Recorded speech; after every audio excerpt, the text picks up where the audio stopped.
Hi, I wanted to talk a little bit about co-parenting.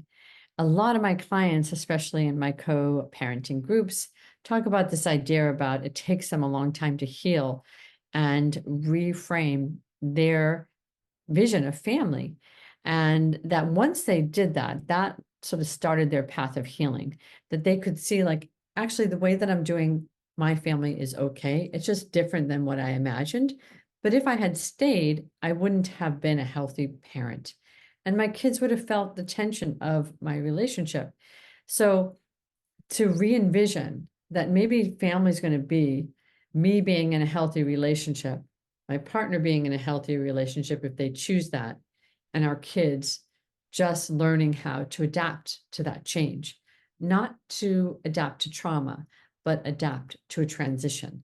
So codependency is a part of feeling like maybe you can't get your needs met in any situation. So maybe the new thinking is that if you're breaking some of your unhealthy patterns, and one of them might be codependency that was in your marriage, that you are going to actually look at how you're getting needs met, your needs met, and how your new paradigm is meeting your kids' needs. That's a thought.